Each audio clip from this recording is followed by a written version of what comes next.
అందరికీ మరణాత దేవుని యొక్క మహాకృపను బట్టి మరొకసారి దేవుని గ్రంథ విషయాల్లో నేర్చుకోవడానికి ప్రభు ఇచ్చిన ఆత్మీయ అవకాశంకై దేవునికి మహిమ కలుగును గాక.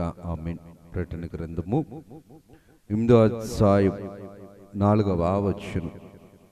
అప్పుడు ఆ ధూపద్రవ్యములుగా పరిశుద్ధుల ప్రార్థనలతో కలిసి దూత చేతిలో నుండి పైకి లేచి దేవుని సన్నిధిని చేరెను.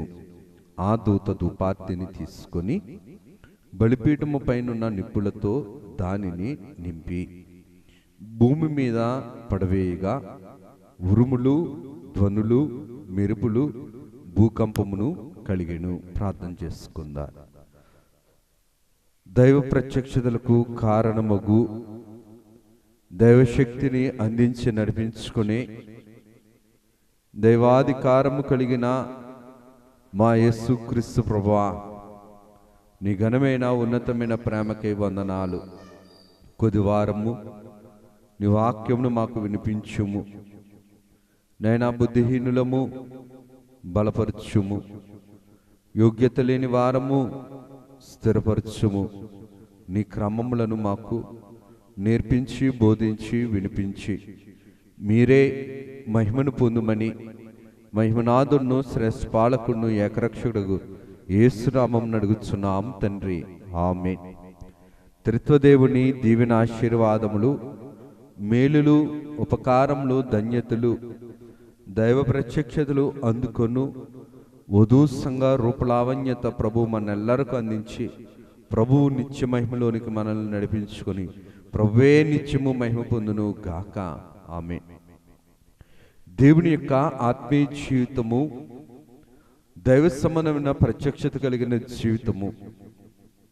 దైవ ప్రత్యక్షత దైవ తలంపులను, తలాంతులను ఎదిగింపచేసేది.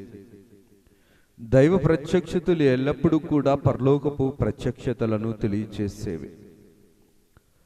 బైబిల్ గ్రంథంలో ప్రకటన గ్రంథము భూమి మీద పరలోకములో సర్వ సృష్టిలోనూ జరుగుతున్న ప్రతి పనిని కూడా, ఏకకాలంలో జరుగుతున్న ప్రతి పనిని కూడా తెలియచేసే దైవ ప్రత్యక్షతల గ్రంథము ప్రకటన గ్రంథము. అన్ని కాలాలలో, అన్ని స్థలాలలో, అన్ని జాతులలో, అన్ని ఆయా వర్గాలు కలిగిన, ప్రాంతాలు కలిగిన వారందరిలోనూ ఏకకాలంలో జరుగు దైవ స్థితిని తెలియచేసే ప్రత్యక్షతల గ్రంథము ఈ యొక్క ప్రకటన గ్రంథము. 6వ అధ్యాయము మొదలుకొని ఇప్పుడు మనం చదువుకోబోతున్న ఈ యొక్క ప్రకటన గ్రంథములో మనం చూడగలిగితే గనక ముద్రల శ్రమలు అనగా ముద్రల కాలంలో వచ్చే శ్రమలు, బోరల కాలంలో వచ్చే శ్రమలు, పాత్రల కాలంలో వచ్చే శ్రమలు బైబిల్ గ్రంథములో మనకి ప్రభు యోహాను గారి ద్వారా తెలియచేస్తున్నారు. ఈ యొక్క 8వ అధ్యాయము గ్రంథంలోనికి మనం వచ్చేటప్పటికి 7వ ముద్రను విప్పుతున్నారు. 7వ ముద్ర విప్పుతుండేటప్పుడు మధ్యాకాశంలో ఎదుగుతున్న సంఘము, మధ్యాకాశంలో కొనుకోబడిన సంఘము దేవుణ్ణి చేరుకున్న తర్వాత అలాగునని రక్షితుల పంట కూడా ఏర్పాటైన తర్వాత 8వ అధ్యాయములో చూడగలిగితే గనక 7వ ముద్రను విప్పుతుండేటప్పుడు అరగంట సేపు నిశ్శబ్దము. 7 బోరలు పట్టుకుని ఉన్న 7 దేవదూతలు గారు, వీరు కాకుండా ప్రత్యేకమైన ఒక దేవదూత గారైన యేసుక్రీస్తు ప్రభు ఇక్కడ మనకు కనబడుతున్నారు.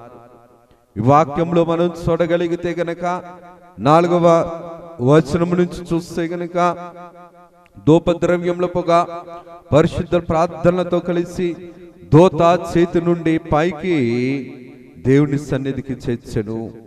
చూడండి, దేవుని యొక్క వాక్యము ఎల్లప్పుడూ కూడా జరగబోయేది చెబుతుంది, జరుగుతున్నది చెబుతుంది, జరిగిన దాన్ని కూడా మనకి స్పష్టంగా తెలియచేస్తుంది.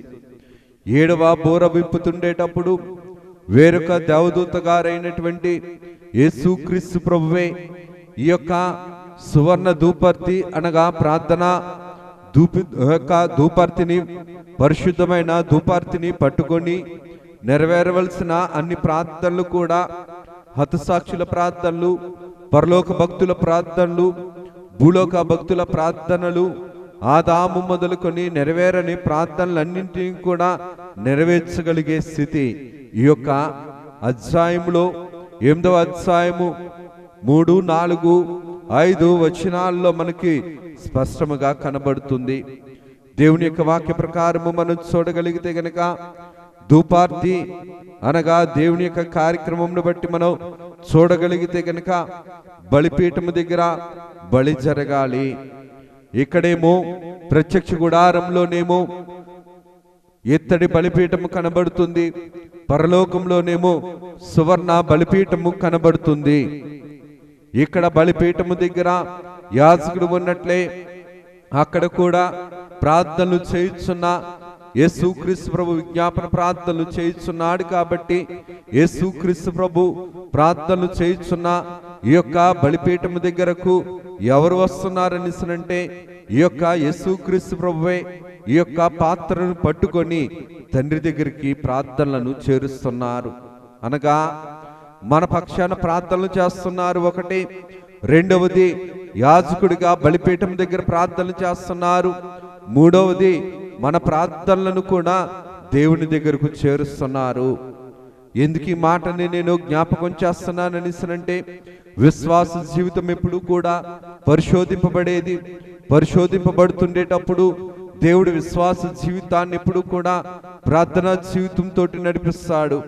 ఆనాటి కాలములో అబ్రహాము గారి యొక్క జీవితాన్ని మనం గమనించగలిగితే గనక ఇస్సాకు గారిని మోరియా పర్వతం దగ్గరికి తీసుకుని వెళ్తుండేటప్పుడు చేతిలో కత్తిని, ఒక చేతితో నిప్పును, కట్టెలనేమో ఇస్సాకు మీద పెట్టి తీసుకుని వెళ్తున్నారు. ఇస్సాకు గారు అడుగుతున్నారు, తండ్రి కట్టెలు ఉన్నవి, నిప్పు ఉన్నది, ఈ యొక్క కత్తి కూడా ఉన్నది, కానీ గొర్రెపిల్ల ఏదనిస్తుంటే యేసుక్రీస్తు ప్రభువే చూసుకుంటారని చెప్పారు. ఎందుకు ఈ మాటను నేను జ్ఞాపకం చేస్తానంటే విశ్వాస ప్రార్థనా జీవితం ఎల్లప్పుడూ కూడా దేవుని మీద ఆధారపడేది, దేవునికి అప్పగింపబడేది, దేవుని మీద ఆధారపడి మనం ప్రార్థనలు చేయాలి. ప్రకటన గ్రంథంలో కూడా భక్తులైన వారు దేవుని మీద ఆధారపడి ప్రార్థనలు చేశారు. ఆ ప్రార్థనలన్నింటికీ కూడా ఈ యొక్క అధ్యాయంలో 8వ అధ్యాయంలో నెరవేర్పు మనకి కనబడుతుంది. ఎందుకు ఈ మాట నేను జ్ఞాపకం చేస్తున్నానంటే సంఖ్యాకాండము 16వ అధ్యాయము 46వ వచనంలో కూడా చూడగలిగితే గనక మోషే నీవు ధూపార్తిని తీసుకొని బలిపీఠపు నిప్పులతో నింపి ధూపార్తి వేసి వేగంగా సమాజం వద్దకు వెళ్ళి వారి నిమిత్తము ప్రాయశ్చిత్తము చేయము, కోపము యెహోవా సన్నిధి నుండి బయలుదేరును, తెగులు మొదలుపెట్టునని అహరోనుతో చెప్పగా, అనగా ప్రత్యక్ష గుడారములో ఇశ్రాయేలు ఏర్పాటు జనమున్నారు. ఇశ్రాయేళ్లకు ఏం రాకూడదంటే తెగులు రాకూడదు. ఇశ్రాయేలులకు ఉన్న పేరేంటంటే దేవుని ప్రజలు, దైవ సంబంధమైన ప్రజలు, దైవ జనాంగము. ఈ దైవ జనాంగము దేవుని ఏర్పాటులో ఉన్నవారు. దేవుని ఏర్పాటులో ఉన్న వారి కోసం దేవుడు ఎంచుకున్న నాయకుడు, దేవుడు ఎంచుకున్న యాజకులు, దేవుడు ఎంచుకున్న నాయకుడేమో మోషే గారు, దేవుడు ఎంచుకున్న యాజకులేమో అహరోను గారు. ఈ యొక్క మోషే గారు ప్రధాన యాజకుడిగా మాత్రమే కాక, నాయకుడిగా మాత్రమే కాక, ఇశ్రాయేల్ పక్షాన ధూపార్తిని బలిపీఠము మీదనున్న నిప్పులతో నింపి ఆ ధూపమును వేగముగా వేయగా ప్రాయశ్చిత్తము జరిగింది. అనగా దేవుని యొక్క వాక్య ప్రకారము మనం చూడగలిగితే గనక ఆనాటి కాలంలో కూడా దేవుడు ఇశ్రాయేలును ఏర్పాటు చేసుకున్నారు. ఇశ్రాయేలుకు తండ్రిగా ఉన్నాడు, ఇశ్రాయేలుకు పోషకుడిగా ఉన్నాడు. అలాగుననే వధువు సంఘానికి దేవుడు పోషకుడిగా ఉన్నాడు, సంఘానికి దేవుడు పోషకుడిగా ఉన్నారు. మిగిలిపోయిన వారు ఉన్నారు. ఇక్కడ సంఘము ఎత్తబడింది, రక్షితులు ఏర్పరచబడ్డారు. 30 వారు ఇంకా సిద్ధపడవలసి వారు ఉన్నది. ఇంకా ప్రార్థనలు జరుగుతున్నవి. పరలోక పరిశుద్ధులు, భూలోక పరిశుద్ధులు, యేసుక్రీస్తు ప్రభు కూడా ప్రార్థనలు చేస్తున్నారు. యేసుక్రీస్తు ప్రభు కూడా మనిషి రీతిగా భూమి మీద ఉండేటప్పుడు మత్తయి సువార్త 5వ అధ్యాయం చివరి భాగంలోను 6వ అధ్యాయంలో చూస్తే గనక ప్రభు ప్రార్థనల గురించి కొన్ని మాటలు మనకి తెలియజేశారు. దేవుని యొక్క వాక్య ప్రకారము మనం చూడగలిగితే గనక శత్రుల కొరకు ప్రార్థన చేయటం అనగా దేవుని మాట వినని అవిధేయ ప్రజలు ఎవరైతే ఉన్నారో, అవిధేయతను బట్టి ఎవరైతే మూర్ఖత్వాన్ని బట్టి దేవుడి మాట వినబడుతున్నా సరే, ప్రార్థనా జీవితమును, దేవునిని విశ్వసించని జీవితము, మారు మనసు పొందని జీవితము ఎవరికైతే ఉన్నదో వారి కోసం ప్రార్థనలు చేయమని దేవుడు చెబుతున్నాడు. చిన్నపిల్లల కోసం ప్రార్థన చేయండి.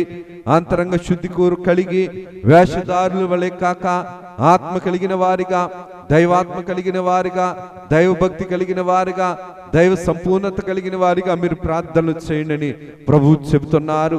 యేసుక్రీస్తు ప్రభువు కూడా ఏకాంతముగా వెళ్ళి ప్రార్థన చేసేవారు. అదే జీవితాన్ని మీరు గదిలోనికి వెళ్ళి రహస్యమను మీ తండ్రికి అనగా సన్నిధి ప్రార్థనా జీవితాన్ని గురించి ప్రభువు తెలియచేశారు. ఒకటేమో శత్రుల గురించి ప్రార్థన, రెండవది ఏంటనిస్తారంటే వేషధారుల వంటి ప్రార్థన కాక ఆత్మశుద్ధి కలిగిన ప్రార్థన, మూడవది ఏంటనిస్తారంటే రహస్యమందున్న తండ్రికి తలుపును వేసుకుని దైవ సన్నిధి ప్రార్థన అనుభవం అనేది ఉండాలి. చిన్నపిల్లలను ఆత్మీయ జీవితాన్ని బట్టి మనం నడిపించగలగాలి. మన ప్రార్థనలో వ్యర్థమైన మాటలు ఉండకూడదు, లోకపు మాటలు ఉండకూడదు, లోకపు ఆలోచనతో ప్రార్థనలు చేయకూడదు.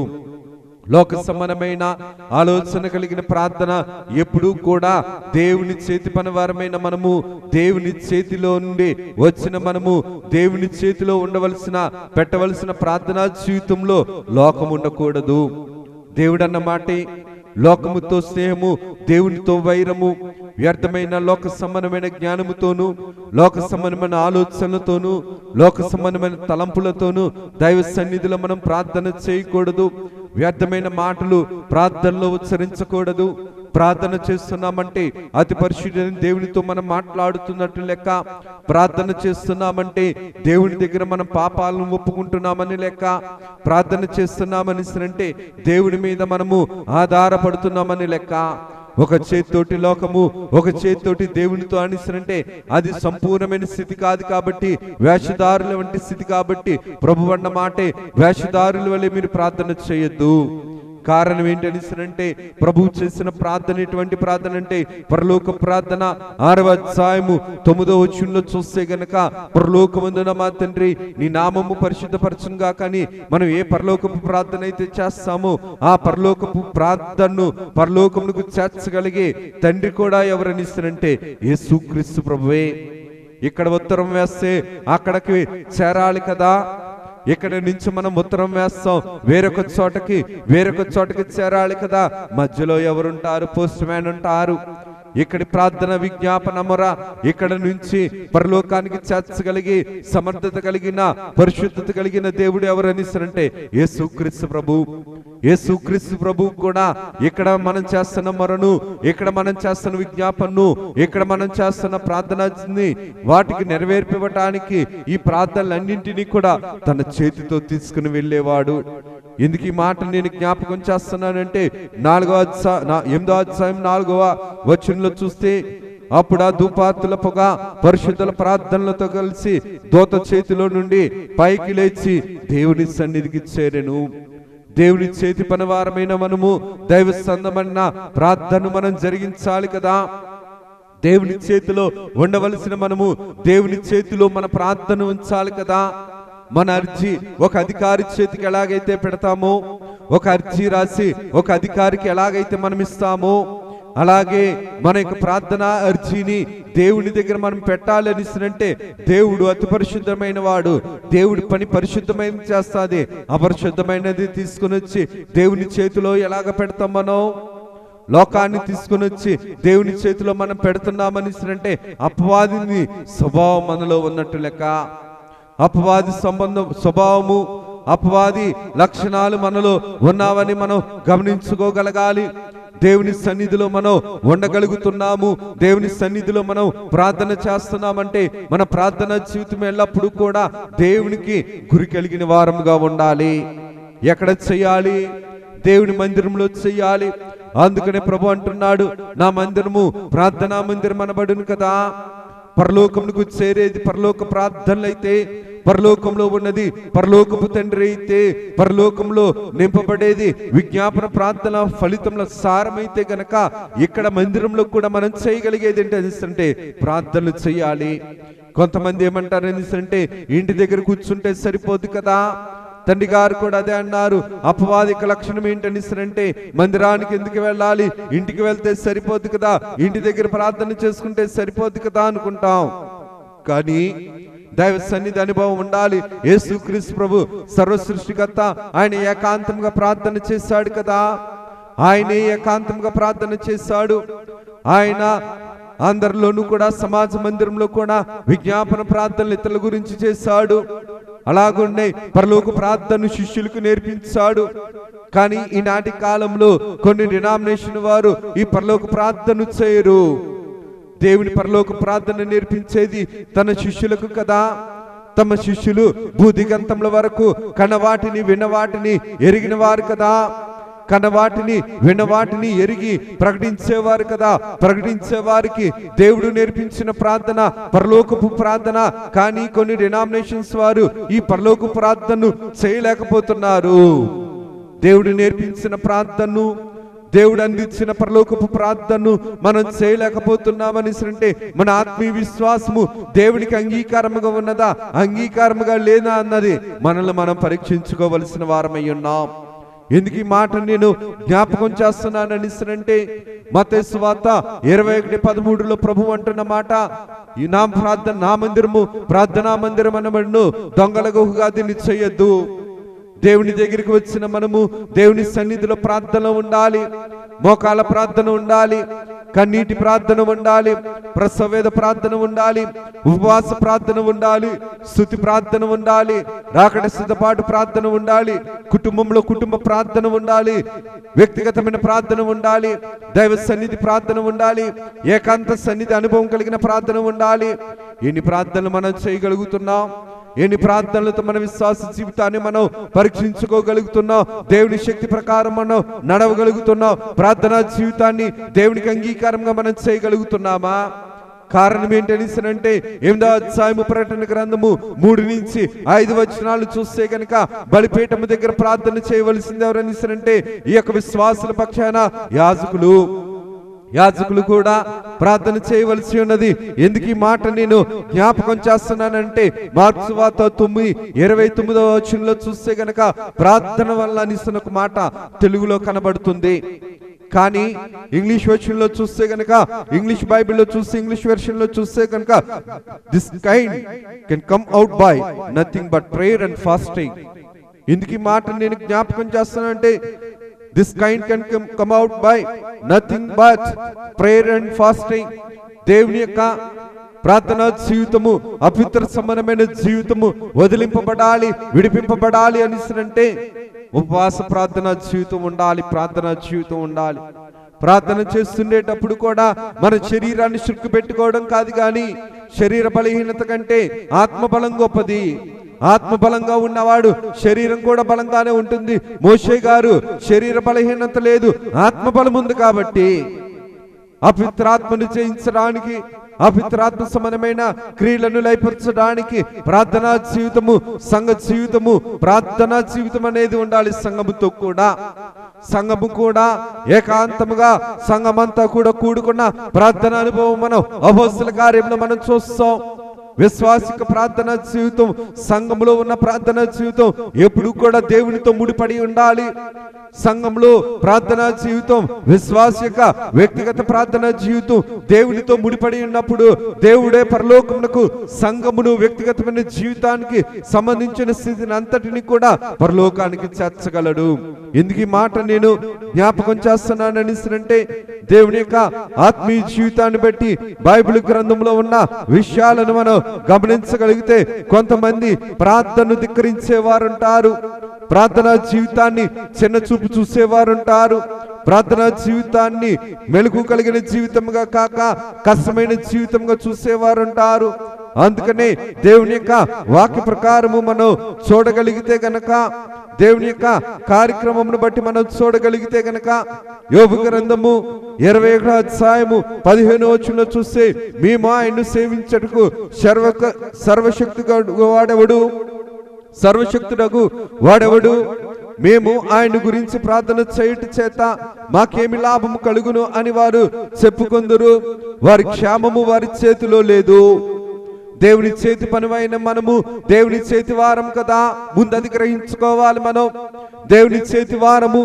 మనం చేసిన ప్రార్థనాంశము పాప సంబంధమైనదా, లోక సంబంధమైనదా తెలుసుకోలేని పరిస్థితుల్లో ప్రార్థనలు చేస్తే మన యొక్క ప్రార్థనలు పనికి మాలిన ప్రార్థనలు, ప్రతిష్ఠిత కలిగిన ప్రార్థనలు అయి ఉండాలి. దేవుని యొక్క చేతి వారముగా పరిశుద్ధమైన ప్రార్థనలు జరిగించుకునే వారముగా ఉండాలి. అందుకనే దేవుడు రాయించిన మాట, మేము ఆయన్ను సేవించుటకు సర్వశక్తుడకు వాడెవడు? ఆయన గురించి ప్రార్థన చేయడం చేత మాకేమి లాభము?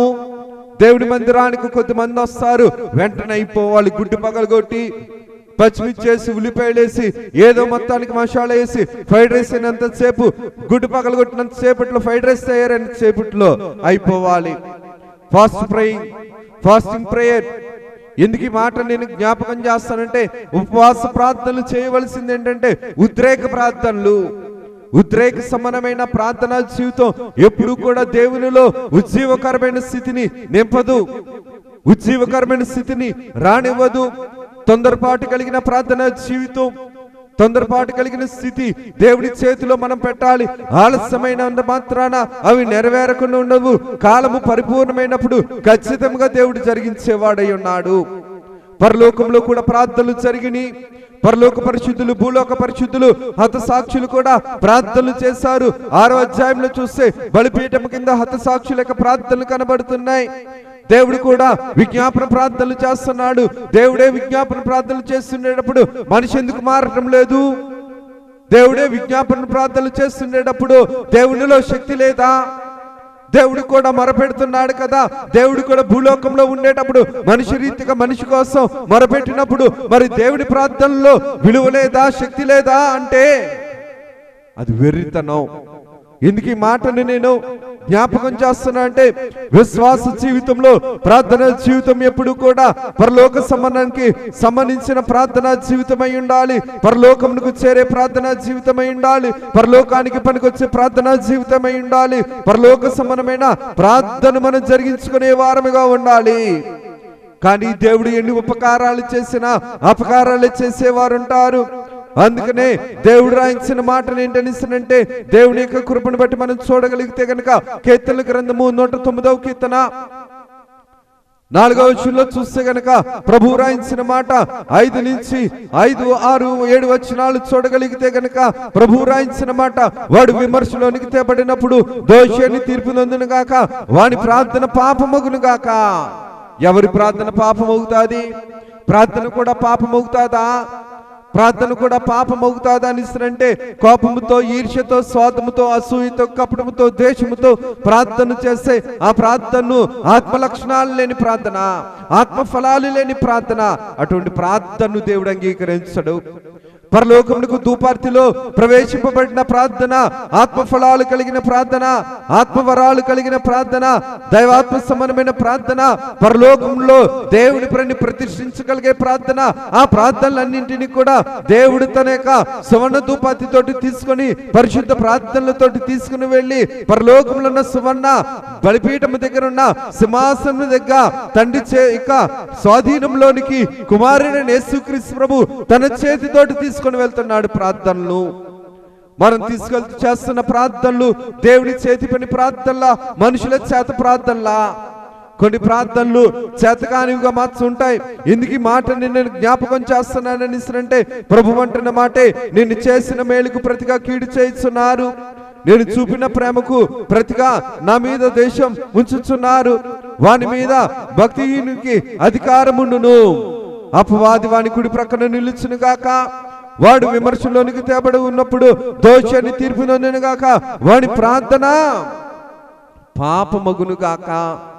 దేవుని యొక్క ఆత్మీయ జీవితాన్ని బట్టి మనం చూడగలిగితే గనక దేవుడు కూడా భూలోకంలో ప్రార్థనలు చేస్తాడు.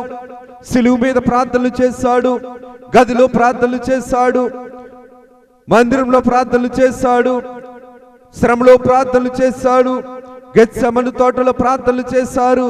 ప్రార్థన జీవితము దేవుణ్ణి ఎలాగ నడిపించిందంటే పరలోకపు స్థితిలో నడిపించింది. దేవుడే ప్రార్థనలు చేసినప్పుడు విశ్వాసిగా మనం ఎన్ని ప్రార్థనలు చేస్తున్నావు, ఎందుకు ఈ మాటని నేను జ్ఞాపకం చేస్తున్నా అంటే దేవుని యొక్క వాక్య ప్రకారము మనం చూడగలిగితే గనక, చదవబడిన భాగములు మనం చూడగలిగితే గనక దేవుడు కూడా ప్రార్థనలు జరిగించుచున్నాడు. ధూపార్తులను తీసుకొని బలిపీఠమునున్న నిప్పులతో దాన్ని కాల్చి, అనగా బలిపీఠము పాప విమోచనకు సాదృశ్యమైతే, పాప విమోచనైన పరిశుద్ధ జీవితానికి సాదృశ్యమైతే, పరిశుద్ధమైన ప్రార్థనలతో మనక ధూపాతిని అనగా పాత్రను, మన విశ్వాసం అనే జీవితం అనే పాత్రను మనం నింపుకుంటే, పరిశుద్ధమైన ప్రార్థనలతో నింపుకుంటే, ఈ పరిశుద్ధమైన ప్రార్థన జీవితం అనగా దైవాత్మ సమానమైన స్థితితో నింపబడినప్పుడు దేవుడే కార్యాన్ని జరిగించేవాడై ఉన్నాడు. ఇది మాట నేను జ్ఞాపకం చేస్తానంటే ఆదికాండము 22 అధ్యాయము 6-7 వచనాల్లో చూస్తే కట్టెలేమో ఇస్సాకు మీద ఉన్నాయి. అబ్రాహాము గారి చేతిలోనేమో నిప్పుంది, ఒక చేతితోటేమో కత్తి ఉంది. ఇస్సాకు గారు అడుగుతున్నారు, అయ్యా కట్టెలు నిప్పు కత్తే కూడా ఉన్నాయి కానీ గొర్రెపిల్లేది? గొర్రెపిల్ల ప్రభు చూసుకుంటాడు.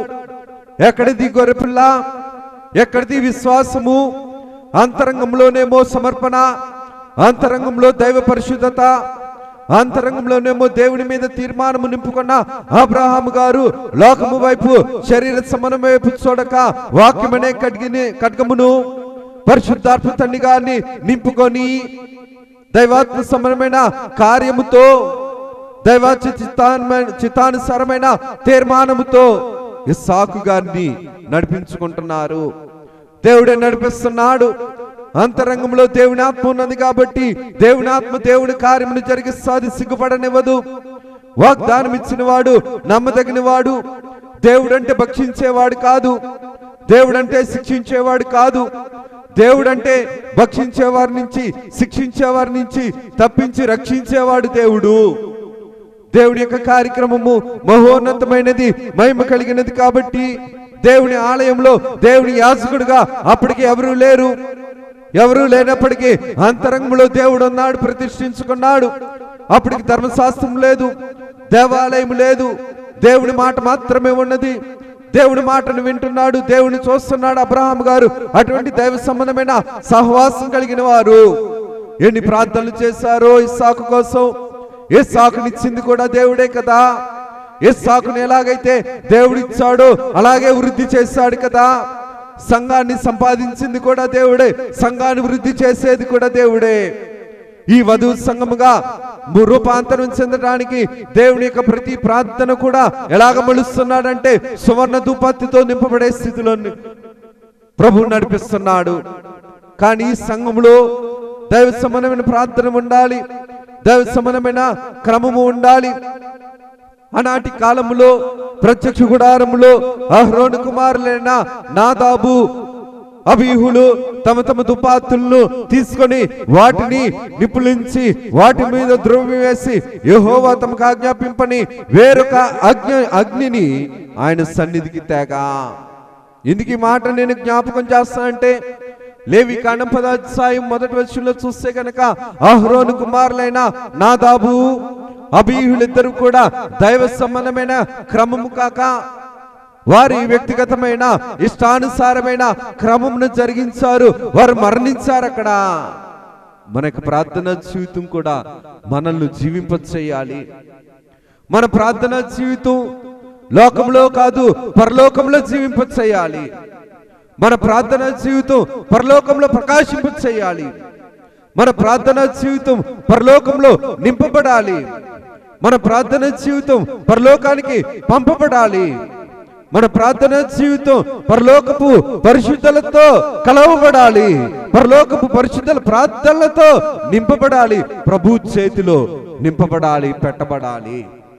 అందుకనే ప్రభు కూడా ఈ యొక్క అధ్యాయంలో చూడగలిగితే గనక ప్రభు రాయించిన మాట, ఆ దూత ధూపార్తిని తీసుకొని బలిపీఠము పైన నిప్పులతో నింపి దాన్ని నింపి, ఎక్కడిది బలిపీఠము? పరలోకంలో సువర్ణ బలిపీఠము. ఈ పరలోకంలో ఉన్న సువర్ణ బలిపీఠము దగ్గర ఎవరు ప్రార్థన చేస్తున్నారు? హతసాక్షులేక ఆత్మలు ప్రార్థనలు చేస్తున్నాయి, పరిశుద్ధులు ప్రార్థనలు చేస్తున్నారు, భూలోకంలో ప్రార్థనలు జరుగుతున్నాయి. భూలోక పరిశుద్ధుల చేత ఈ ప్రార్థనలన్నింటికి కూడా సమాధానం ఏంటనిసరంటే, ఒకవైపు తీర్పు, ఒకవైపు రక్షణ కార్యక్రమము. రక్షించే కార్యక్రమం, భక్షించే పాప ఫలితం నుంచి రక్షించడానికి ప్రభువే విజ్ఞాపన ప్రార్థనలు చేస్తున్నాడు. ప్రభు చేసిన విజ్ఞాపన ప్రార్థనా స్థితి లోకంలో ఉన్న ఎన్ని శ్రమలు వచ్చినా సరే, అనగా ఎన్ని ముద్రలు వచ్చినా, ఎన్ని బోర్ల రూపంలో శ్రమలు వచ్చినా, ఎన్ని పాత్రల రూపంలో శ్రమలు వచ్చినా, శ్రమలన్నింటినీ కూడా జయించగలిగే శక్తి ఏంటనిసరంటే ఈ ప్రార్థనా జీవితం. మెలకుగా ఉండి ప్రార్థన చేయమంటున్నారు. ప్రభువే చెప్పారు, మీరు శోధనలో ప్రవేశింపుకున్నట్లు మెలకుగా ఉండి ప్రార్థన చేసుకునుడి. ఎక్కడిది మెలుగు కలిగిన ప్రార్థనా జీవితం అనిసరంటే, ఆనాటి కాలంలో మోషే గారు ఫరో దగ్గర నుంచి తెగులు వస్తుందనగా ఆయన ఏర్పాటు జనాంగము పక్షాన ధూపమేయగా, ధూపార్తి వేయగా, నిప్పులను తీసుకొచ్చి బలిపీఠం దగ్గర ఆ యొక్క పాత్రతో వేయగా ఏం జరిగిందనిసరంటే, ఫరోకి తెగులు వచ్చింది, ఐగుప్తులకి తెగులు వచ్చింది. అలాగుననే పరలోకంలో ఉన్న దేవుడు, పరలోకంలో ఉన్న కుమారుడు, పరలోకంలో ఉన్న పరిశుద్ధులు, పరలోకంలో ఉన్న హతసాక్షులు ప్రార్థనలన్నీ కూడా ఏం చేస్తున్నాయంటే, సైతానుకు సాధనముగా ఉన్న ప్రతి మానవ కారకాన్ని కూడా సిగ్గుపరుస్తున్నాయి. 7వ ముద్రలో ఏముందనిసరంటే, 7వ ముద్ర విప్పుతుండేటప్పుడు ఏం జరుగుతుందంటే, ప్రార్థన విస్తరింపబడుతుంది, ప్రార్థనా జీవితం యొక్క ఫలితము నింపబడుతుంది, ప్రార్థనా జీవితం యొక్క ఫలితము తండ్రి దగ్గరకు పంపబడుతుంది, ప్రార్థన సమానమైన జీవితము కుమారుని చేత చేర్చబడుతుంది. ఇందుకు ఈ మాటను నేను జ్ఞాపకం చేస్తున్నా అంటే, ప్రభువు ఎప్పుడు కూడా శ్రమలకు కారకుడు కాదు. ప్రభు ఎప్పుడు కూడా శ్రమలకు కారకుడు కాదు. ప్రభు ఎప్పుడు కూడా శ్రమలు పెట్టేవాడు కాదు, శోధించేవాడు కాదు. ప్రభు శ్రమలు వస్తే విడిపించేవాడు, శ్రమల నుంచి విడిపించేవాడు, శోధనల నుంచి విడిపించేవాడు, బాధల నుంచి విడిపించేవాడు, కీడుల నుంచి విడిపించేవాడు, వ్యాధుల నుంచి స్వస్థపరిచేవాడు. అందుకని ప్రభు అంటాడు కదా, నేను మిమ్మల్ని ఎప్పుడు కూడా అనాథులుగా విడిచిపెట్టను. ప్రభు విడిచిపెట్టేవాడు కాదు, ప్రభు రక్షించేవాడు. యేసుక్రీస్తు ప్రభు సంఘం ఎత్తబడుతున్నా సరే, రక్షితులు ఏర్పరచబడుతున్నా సరే, 30 పంట కోసం ఇంకా ప్రార్థనలు జరుగుతున్నాయి, ఇంకా ప్రార్థనలు చేస్తున్నారు. ఇంకా ప్రార్థనలన్నింటినీ కూడా తండ్రి చిత్తానికి ఆమేన్ అని వాడైతే ఏం తీసుకెళ్తున్నారు అంటే, ధూపార్తి రూపంలో, సువర్ణ ధూపార్తి రూపంలో తీసుకుని వెళ్తున్నారు. మనకి ఆత్మీయ జీవితాన్ని ఇంతటి పట్టుదల కలిగిన ప్రార్థనా జీవితంగా మనం నడిపించుకోగలుగుతున్నామా? మనం చేర్పించుకోగలుగుతున్నామా? కారణం ఏంటనిసరంటే, ప్రభువు రాయించిన మాట ఏంటనిసరంటే, ఆ దూత ధూపార్తిని తీసుకొని ఎక్కడికి తీసుకొని, పరిశుద్ధుల ప్రార్థనలతో ధూపద్రవ్యములుగా పరిశుద్ధ ప్రార్థనలతో కలిపి దూత చేతిలో నుండి పైకి లేచి దేవుని సన్నిధికి చేర్చెను. దేవుని సన్నిధిలోకి చేర్చబడేది పరిశుద్ధమైన ప్రార్థనా జీవితం. దేవుని సన్నిధిలోనికి చేర్చబడేది పరిశుద్ధమైన ప్రార్థన. పరిశుద్ధుల యొక్క ప్రార్థనలు, పరిశుద్ధులు దేవుని సన్నిధిలోనికి చేర్చబడుతున్నారు. ఇక్కడ మాట ఎక్కడికో వినిపిస్తుంది అనిసరంటే, ఈ మాట ఎవరిదో దేవుడికి తెలియదా? హృదయాంతరంగాలు తిరిగింది తెలియచేసే దేవుడు, తెలుసుకున్న దేవుడు, హృదయాంతరంగాల్ని ఎరిగిన దేవుడికి తెలియదా మన ప్రార్థనా జీవితం ఎటువంటిదో? లోక సమానమైనదో, పరలోక సమానమైనదో, పాప సమానమైనదో, హితమైనదో, ఎటువంటిదో దేవుడికి తెలియకుండా ఉంటుందా? దేవుని యొక్క కార్యక్రమము మహోన్నతమైనది, మహిమ కలిగినది. కాబట్టి ఈ యొక్క 7వ ముద్రను విప్పుతుండేటప్పుడు బోర్రలు సిద్ధముగా ఉన్నవి, అనగా శ్రమలు కూడా మరీ కఠినంగా సిద్ధముండేటప్పుడే వీరు శోధనలో ప్రవేశింపుకున్నట్లు మెలకుగా ఉండి ప్రార్థన. మనం ప్రార్థన చేయలేని చేతకారం అవ్వచ్చు, ప్రార్థనకు సమయం ఇవ్వని వారం అవ్వచ్చు, దేవుని తలంపే లేని వారమై ఉండొచ్చు. కానీ దేవుని తలంపు ఎప్పుడు కూడా నశించిపోవచ్చున్న మనల్ని రక్షించడానికి ఎన్నో విజ్ఞాపన ప్రార్థనలు, ఎన్నో మాటలు, ఎందరో పరిశుద్ధులు మన కోసం ప్రార్థనలు చేస్తున్నారు. 4 జీవులు కూడా ప్రార్థనలు చేస్తున్నాయి కదా. ప్రకటన గ్రంథంలో ఈ యొక్క వాక్యంను బట్టి మనం చూడగలిగితే గనక ప్రార్థనలు చేసేటప్పుడు నాదాబు వలె అబీహుల వలె సొంత బుద్ధితో దేవుని మందిరంలో ప్రార్థన చేయటం ఎటువంటిది అంటే రెండవ మరణానికి సమీపమని సంబంధమైనది. రెండవ మరణానికి సంబంధమైనది. ఎందుకు ఈ మాట నేను జ్ఞాపకం చేస్తానంటే యెషయా గ్రంథంలో ప్రభువు చెప్తున్న మాటను 54వ అధ్యాయము 16వ వచనంలో చూస్తే, నిప్పులూది తమ వృత్తిని తగినట్టు పనిముట్టు చేయు కుమ్మరిని సృజించువాడును నేనే, నాశనము చేయటకై పాడు చేయువాడిని సృజించువాడను నేనే. కుమ్మరి నిప్పులలో ఆ యొక్క కొలిమిలో ఒక ఇనుప దానికి ఒక రూపాన్ని ఇవ్వటానికి కుమ్మరిని చేయగలిగేవాడు యేసుక్రీస్తు ప్రభు. రూపం ఇవ్వకుండా ఆ యొక్క అగ్ని పాత్రలో విడిచిపెట్టడానికి కూడా అధికారం కలిగిన వాడు యేసుక్రీస్తు ప్రభు. ధూపం అనగా పైకి ఎగరబడేదే. మన ప్రార్థనలు ఎన్ని పైకి వెళ్ళేవి? మరి ప్రార్థనలు పైకి వెళ్ళబడే అంటే పరలోకంలో మనం తెలుసుకునే వారు ఉంటారు. పరలోకములకు ఎగరే అంతస్తులు మనం ఉండగలుగుతున్నాం. ధూపము అనగా పైకి ఎగరవేయుట. అబ్రహాము గారు దాన బలి ఇచ్చారు. దాన బలి అనగా పైకి ఎగురుట, పైకి వెళ్ళుట అనగా ఇస్సాకు యొక్క విషయంలో ప్రభువు చేత పరిశోధింపబడినప్పుడు అబ్రహాం యొక్క విశ్వాస జీవితము ఎలాగ మార్చబడిందంటే పైకి ఎగరబడింది, పైకి వెళ్ళింది. అందుకనే ప్రభు కీడి చేసేవాడు కాదు, దుఃఖంలో ఉంచేవాడు కాదు. అబ్రహాము గుండె నిండా భారం ఉన్నా సరే విశ్వాసాన్ని బట్టి దేవుడు వాగ్దానం ఇచ్చిన వాడు నమ్మదగిన వాడు కాబట్టి ఆ దానబలిని ఎలాగ మలిచాడని అంటే నెరవేర్పు కలిగిన స్థితిలోనికి మార్చగలిగాడు. అందుకనే పరలోకంలో యేసుక్రీస్తు ప్రభు ఏ పనిని చేస్తున్నాడంటే ప్రధాన యాజకుని పని చేస్తున్నాడు. ప్రధాన యాజకుని పని ఏంటంటే సంఘంలో ఉన్న వారి కొరకు, సంఘము వెలుపల ఉన్న వారి కోసం ప్రార్థన చేయుట. పరిశుద్ధుల ప్రార్థనలకు నెరవేర్పు, పరలోక పరిశుద్ధుల ప్రార్థనలకు నెరవేర్పు, భూలోక పరిశుద్ధులకు ప్రార్థనలకు నెరవేర్పు.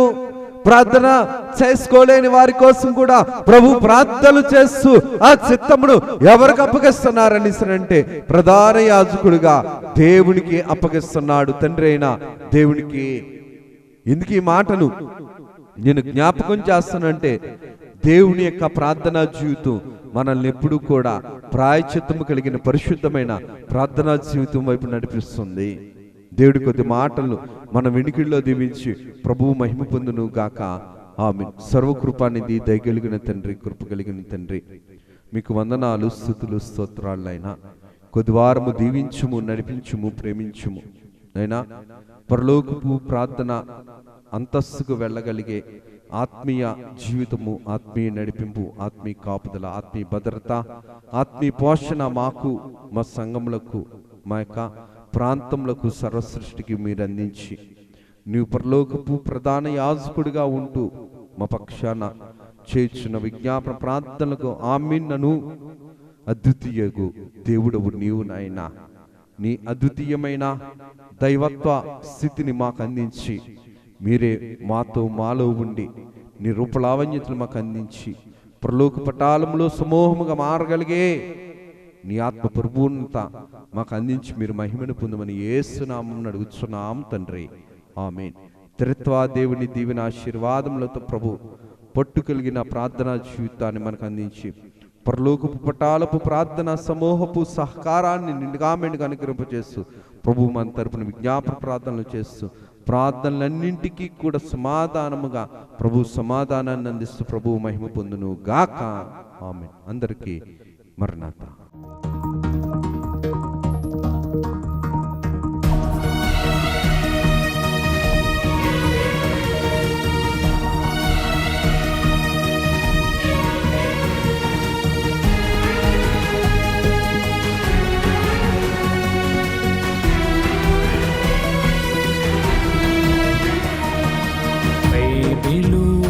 ప్రకటన బయలుపరచిన ప్రకటన, యేసయ్య ప్రకటన, దాసయ్య ప్రకటన, పరలోక ప్రకటన, పరిశుద్ధ ప్రకటన, యేసయ్య ప్రకటన, దాసయ్య ప్రకటన. ప్రకటన పరలోక ప్రకటన పరిశుద్ధ ప్రకటన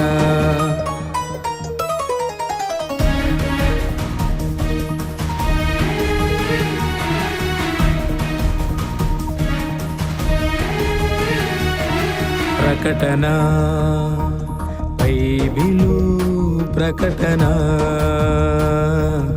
అయలుపరచిన ప్రకటన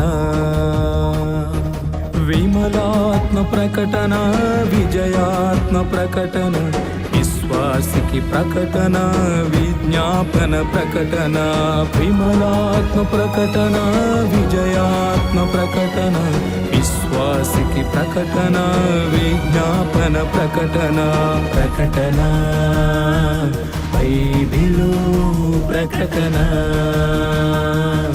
బయలుపరచిన ప్రకటన